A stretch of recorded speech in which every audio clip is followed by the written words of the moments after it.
ఆంధ్రవలస పట్టణంలో పురపాలక సంఘ కార్యాలయంలో మున్సిపాలిటీకి చెందిన అన్ని వార్డుల లబ్ధిదారులకు స్థానిక ఎమ్మెల్యే మరియు పీఈసీ చైర్మన్ కోన రవికుమార్ ఇంటి పత్రాలను అందించారు. ఈ సందర్భంగా ఆయన మాట్లాడుతూ సొంత ఇంటిని కట్టించుకోవాలన్న కోరికను ప్రజలందరికీ కూటమి ప్రభుత్వం నెరవేరుస్తుందని అన్నారు.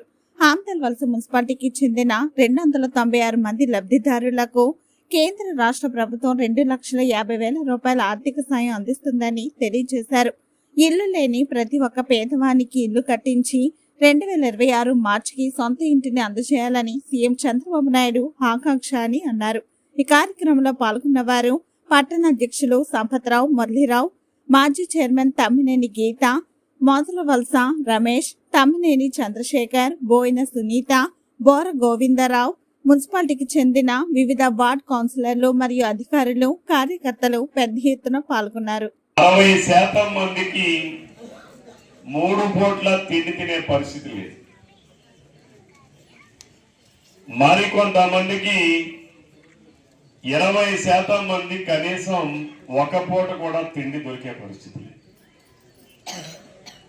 మిగిలినటువంటి వాళ్ళకి 2 పూటలకి తిండి దొరికేటటువంటి పరిస్థితి.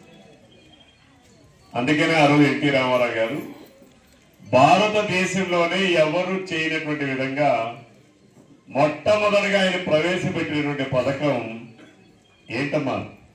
ముసలినే చెప్పాలి, దొండకాయ. ఆంధ్రప్రదేశ్ రాష్ట్రంలో ఎన్టీ రామారావు గారు పెట్టి అంతవరకు తెల్లన్నం చూడనటువంటి గ్రామాలు, ఈవెన్ మన నియోజకవర్గంలో కూడా మీరు చాలా గ్రామాల్లో తెల్లన్నం ఎలా ఉంటుందో కూడా తెలియనటువంటి గ్రామాలు ఈ ఆంధ్ర నియోజకవర్గంలో 70% ఉండేవి. ఈరోజు మనం అందరం పాత చరిత్ర మర్చిపోతే, మనం ఎక్కడి నుంచి వచ్చాం, ఎలా వచ్చాం, ఎలా పుట్టాం, ఈరోజు ఏ స్థాయిలో ఉన్నాం అనేది మర్చిపోతే మనం మానవులమే కాదు. ఆ రోజుల్లో తినడానికి తిండి దొరికేది కాదు, ఎవరు తిండేస్తారని చూసేటటువంటి పరిస్థితులు. ఈ రోజు ఎవరు తిండికి పిలుస్తారని పిలిచేటటువంటి రోజులు అవి. ఒకరిని పిలిస్తే పనికి 10 మంది వచ్చే రోజులు అవి. ఈరోజు 100 మందిని పిలిస్తే ఒకటి రావడం లేదు. ఆ రోజు ఒకరిని పిలిస్తే 10 మంది వచ్చేవాళ్ళు. దేనికోసం తెలుసా? కూలి డబ్బుల కోసం కాదు, కడుపుకి తిండి కోసం. ఆ స్థాయి నుంచి ఈ స్థాయికి వచ్చాం.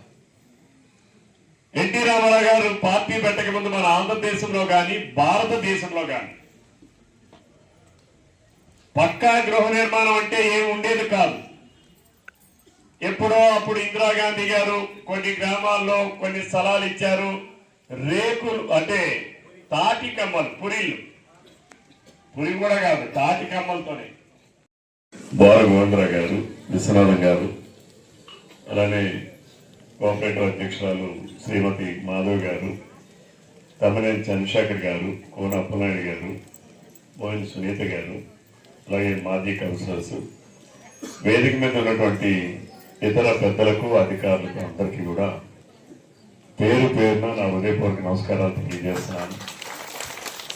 ప్రధానంగా ఈరోజు ఈ కార్యక్రమానికి హాజరైనటువంటి ప్రాజెక్ట్ డైరెక్టర్ హౌసింగ్ వారికి, అన్ని వార్డుల నుంచి ఇచ్చేసినటువంటి లబ్ధాలకు అందరికీ పేరు పేరున నా తరఫున, నారా చంద్రబాబు నాయుడు గారి తరఫున హృదయపూర్వక నమస్కారాలు తెలియజేస్తాను. ఈరోజు ఈ కార్యక్రమానికి ముఖ్య ఉద్దేశం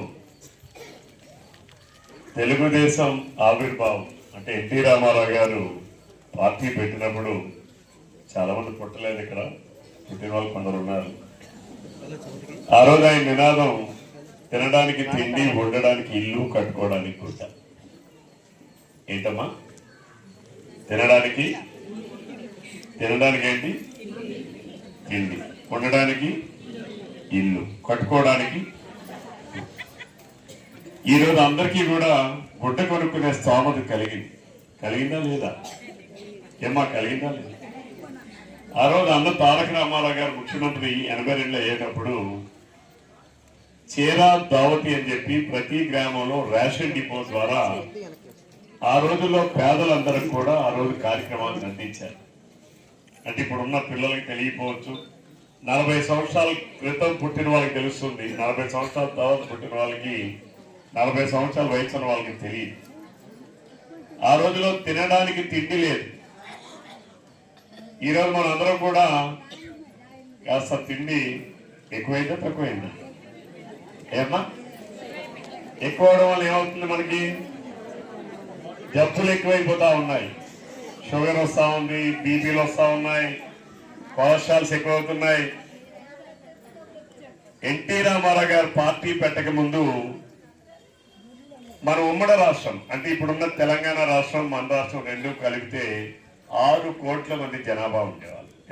కమ్మలు ఇస్తే ఆ కమ్మలతో ఇల్లు నేర్చుకునేవాళ్ళు.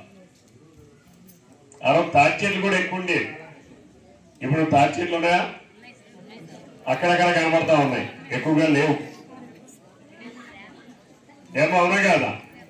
తాటి చెట్లు కూడా ఎందుకున్నాయంటే తాటి కళ్ళు తీస్తారు కనుక, కళ్ళు నుంచి జీవించేవాడు ఉన్నాడు కనుక, తాటి కళ్ళును అమ్మి ఆదాయం సంపాదించుకునేవాడు ఉన్నాడు కనుక ఆ తాటి చెట్లు ఉన్నాయి. లేకపోతే అవి నరికేసేవాళ్ళం మనం. అంటే ఆ రోజు ఎన్టీ రామారావు గారు వచ్చిన తర్వాత మాత్రమే పక్కా గృహ నిర్మాణం. ప్రతి గ్రామంలో కూడా భూసేకరణ చేసి లేదా ప్రభుత్వ భూమి ఉంటే ఆ ప్రభుత్వ భూమిలో అప్పటికి ఒక్కొక్కరికి ఆ రోజుల్లో 5 సెంట్లు స్థలం ఇచ్చాం. ఒక ఇల్లు కట్టుకోవడానికి ఎంత ఇచ్చాం?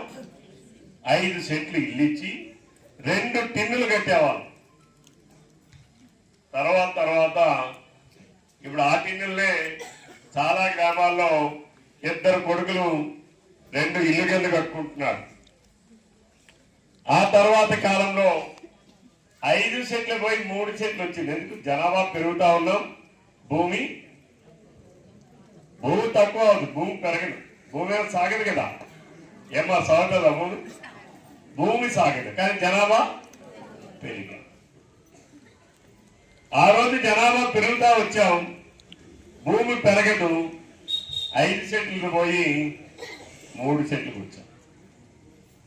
94లో చంద్రబాబు నాయుడు గారు 95లో ముఖ్యమంత్రి అయ్యారు. అప్పుడు మనం అన్ని కూడా గ్రామాల్లో పెంకుటిల్లు ఉండేది, కాలనీల్లో పెంకుటిల్లు ఉండేది. పెంకుటిల్లు నెయ్యాలంటే ఏం కావాలి మనకి? ముందు ఏం కావాలి? కలప కావాలి. పెంకుటిల్లు నెయ్యాలంటే